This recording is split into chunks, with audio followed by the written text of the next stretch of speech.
देवर जी। जैसे वो नारी छल से आई थी वैसे छल से देवर भाभी पहुंच गई। हाँ देवर जी। अब यहाँ नाम चेंज कर लो। हाँ देवर जी, नाम चेंज करने पड़ेगा देवर जी। हाँ ए देवर जी, बोले आपका नाम रहेगा जाहिल नट। ठीक है भाभी जी, मैं अपनी मनपसंद से तुम्हारी नाम मैं शकीला खातून में रखता हूँ। क्यों नहीं देवर जी? भाभी जी, देवर जी, यही किला कर्नाटक है, ये पश्चिम लाइन की रास्ता जो देख रही है वो राजा की दरबार में जा रही है। क्यों नहीं देवर जी? जो सामने ये बंगला देख रहे हैं ये भैंसा सिंह का बंगला है। हाँ देवर जी। सीधे तू सामने चली जाएगी, चंदा के अंदराज में तू चली जाएगी। हाँ देवर जी। वहाँ गोदना गोदना भाभी जी। देवर जी, ये सूरत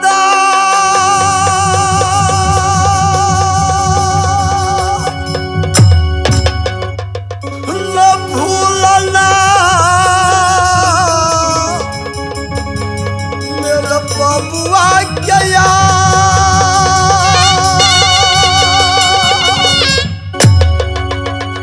हे सूरत न भूलना जब भाभी मेरे बबुआ को।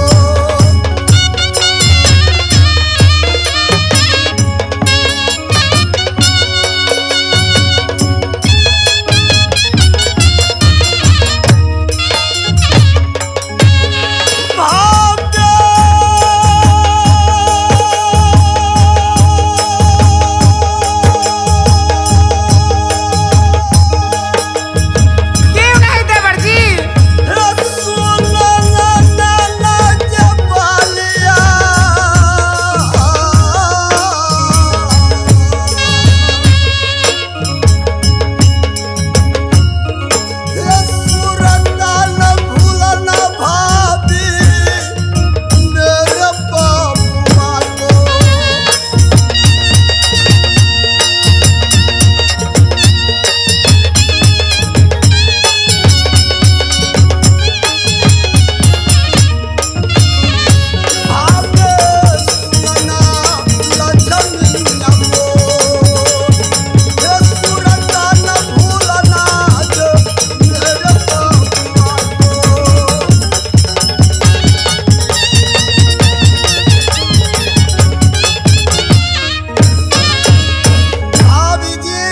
देवर जी, यही बेटा को लिए उदल गंगा लाभ लेने गया था। आज ना जाने डान कैसे मेरे बेटा को गोदी से हरण कर लिया। भाभी देवर जी, अब यहाँ से दोनों की दो रास्ता होगी। भाभी क्यों नहीं देवर जी? तू यहाँ से चले जाएगी चंदा की महल में, मैं चले जाता हूँ भैंसा सिंह का दरबार पर। जाइए देवर जी। मैं वहाँ भी जाकर कुछ अपना टुकड़ा भेष नट को बनाए हैं तो कुछ आल्हा गाएंगे, कुछ अपना नृत्य कला दिखाएंगे, वहाँ छल करेंगे, फिर बेटा मिलेगा। भाभी क्यों नहीं देवर जी? अवश्य मिलेंगे। भाभी जी, देवर जी, तो मैं जा रहा हूँ, जा रहा हूँ, जा रहा हूँ, जा रहा हूँ। जाइए देवर जी। इस समय मेरे देवर जी ने नट के भेष पकड़ के गए आल्हा गाने के लिए। इस समय मैं नट्टिंग के भेष पकड़ के किला नटवर प्रवेश करूंगी। आई उतरा यही राजा आई छाया बाई ये लये काये नाटिनिया रे राजा रे ये लये काये नाटिनिया रे जान रे जान आई बैठी रे गेलई करा माटी छिया रे।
ये चदरा ये काटी ये ना रंगिया बुला की गढ़ली रे रे जाना ना रंगिया बुला की गढ़ली रे जान वही रे बुला की ये पहनले ये के लो भैया बई रे जान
केते दूर लाग गई यो बाबू सब नटबर कर है नगरिया रे रे जान रे नटबर कर है नगरिया रे जान आई केते दूर लाग गई नटबर नगरिया रे जान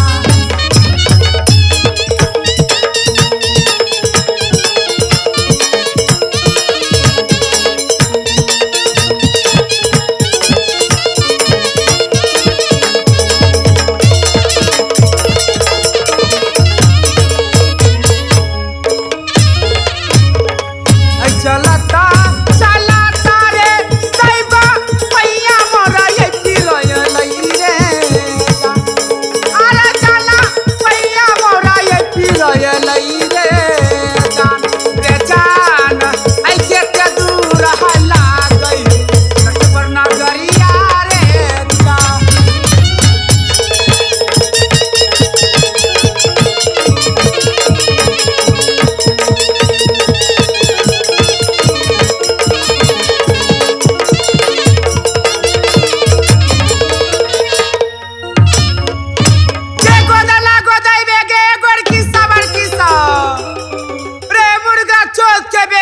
रे कहाँ छेड़े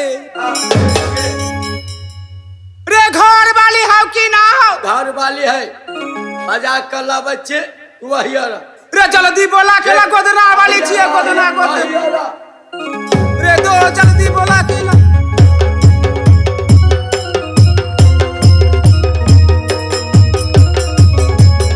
लक्ष्मिया रे तोरे घर वाली हो सब हमरे है रे ये गो देह में तू 4-4 5-5 का घर वाली रख ले सबके खरियान जोते छिए रे गोदना उदना गोदे में कि रे घर वाली के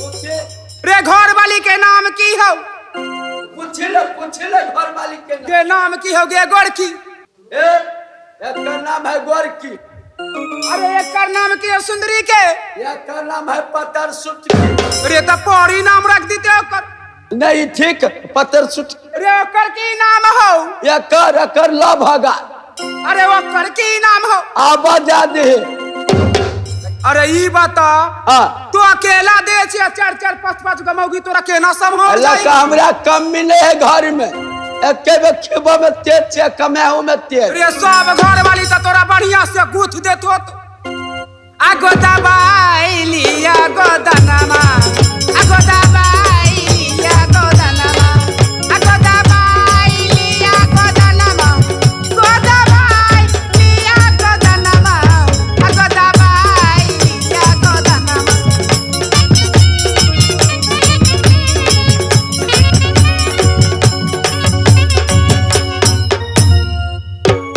बाही पर गोदालू चाहे आग पर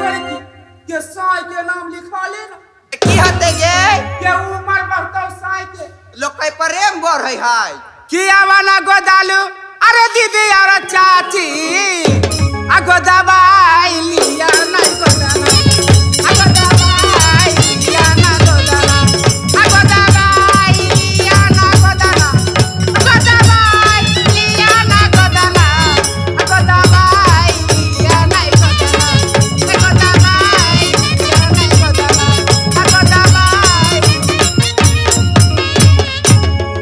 के साई दुलड़ी के बैठ गोदना गोद दै छी बैठ बैठ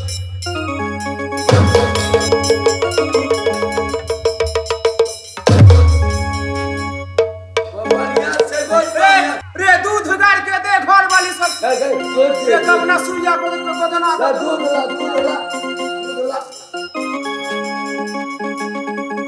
रे चलो दी गाड़ के ला रे कितना गाढ़ा दूध हो बहुत है गोल गोल भट्टा भर जल्दी रे पहिलौट घर वाली के बउआ भेलो हां भेल है जल्दी गोल टाइम नहीं लगा रे बड़ी तेज सुइया चल तो पकड़ ले हाथ पकड़े छ रे जोर से पकड़ ले रे पड़ी तेज सुइया चल तो रे मुर्गा चोत के बेटा बिल खोमर एक से बोल रे बड़ी तेज सुइया दे चल बाप रे घर वाली के हंस तो हर दिन लागत हो देख ठीक से नहीं गोदबे तो बुझली रे घर वाली कहां के हो मुरहेट रे मुरहेट के हो रे तेज सुइया चल तो के पकड़ अब पकड़े छी गोदले दुखेते तब ले पकड़बे गई गो रे गलिया कैले लिया छौरी हम सारी सब नाना रे जान रे आई कारी सब दाना रे जान आई गोरे गोरे ये गाना पर गोदना निसनिया रे जान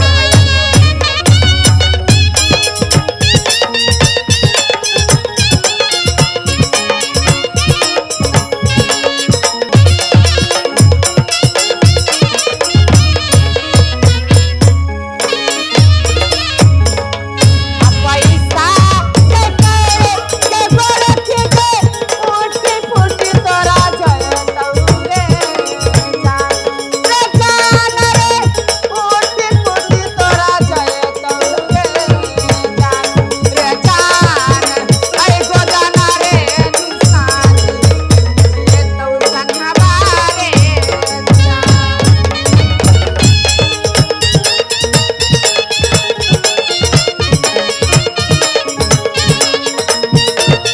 अच्छा ठीक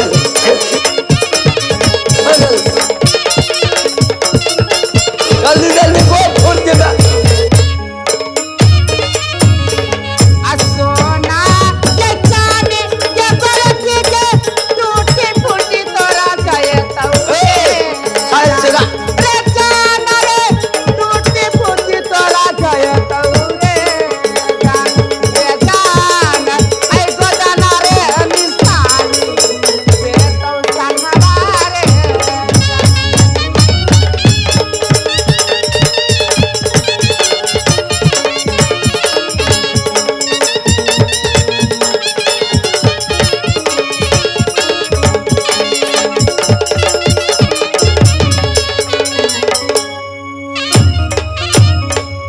सब गाड़ी जी है के बरत के भैया गाड़ी जाना दिए गे रे जान रे भैया गाड़ी जाना दिए अमर दा रे जान आई गोदाना रे निशानी ये तो संगवा रे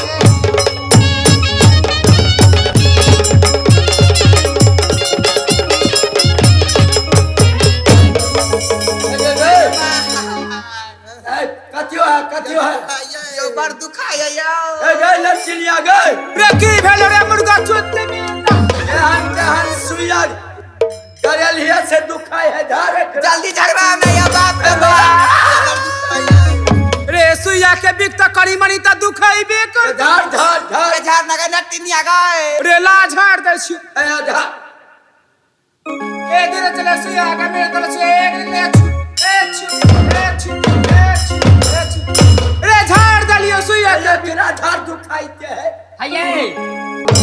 ये बाबा तुम बुझाइए भावना ये अपन चंदा दीदी ने है हाँ। ओकरे गोदना गोदबाबा के बड़ शौक लागल है का। ठीक तो जा बजा कलम। रे जल्दी बोला के ले या दूसरा दुआरी से तो नटनिया। मेरी बहन, हाँ मेरी बहन। आज क्या बात है किला नटवर में? बहुत खुश लग रही हो।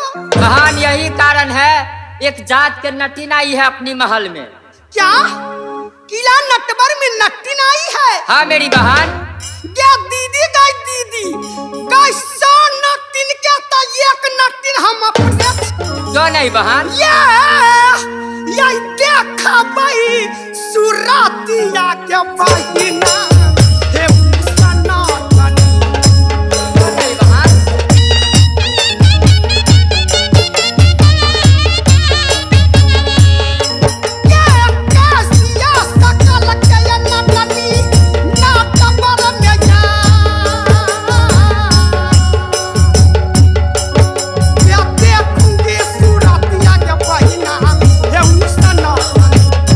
हाँ मेरी बहन।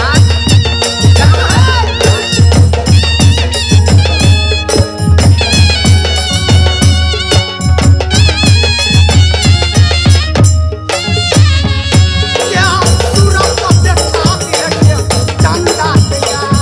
मेरी बहन।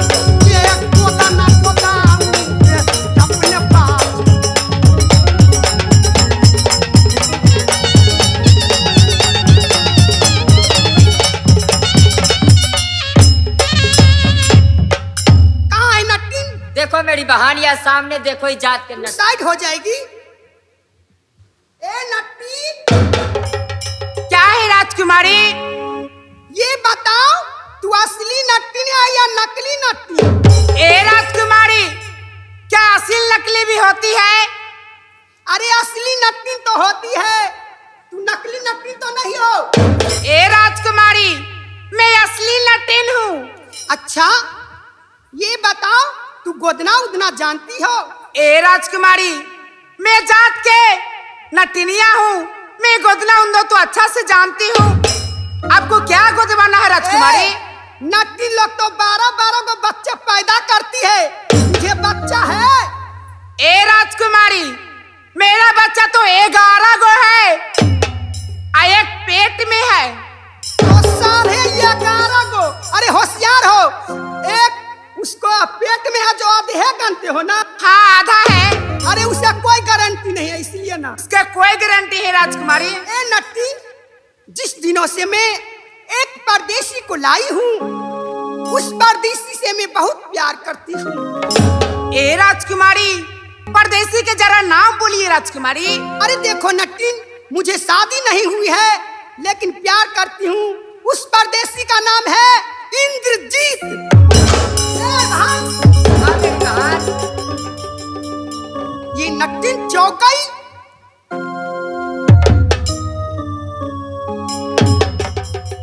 क्या हुआ नट्टिन? ए राजकुमारी, कुछ नहीं हुआ। मेरा नटवा को याद आ गया राजकुमारी। कभी कभी मेरा नटवा को याद आ जाता राजकुमारी, तो मुझे टेंशन हो जाती है। अच्छा, बहुत याद रखती हो अपने नटवा को। ए राजकुमारी, अपना जान दिल से उससे हम प्यार करते हैं राजकुमारी। अपना नट को हम बहुत याद रखते। तो ठीक है नट्टी। ए नट्टी, हाँ राजकुमारी। मेरी वही परदेसी को नाम अपने बाजू में गोद दो। ठीक है राजकुमारी, आप बैठ जाइए राजकुमारी, मैं गोद देती हूँ।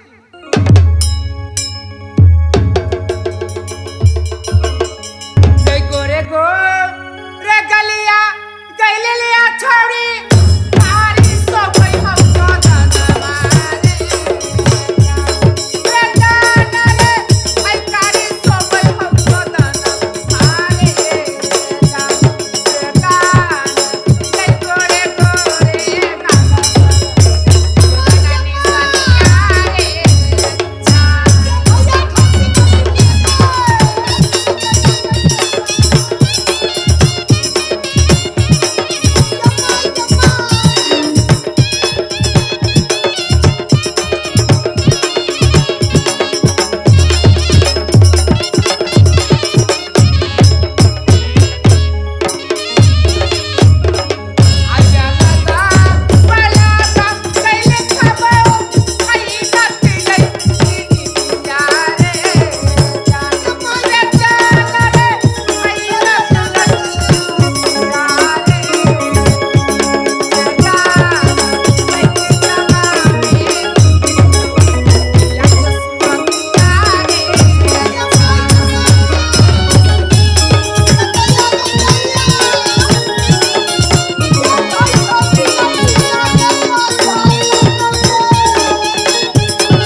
बहन।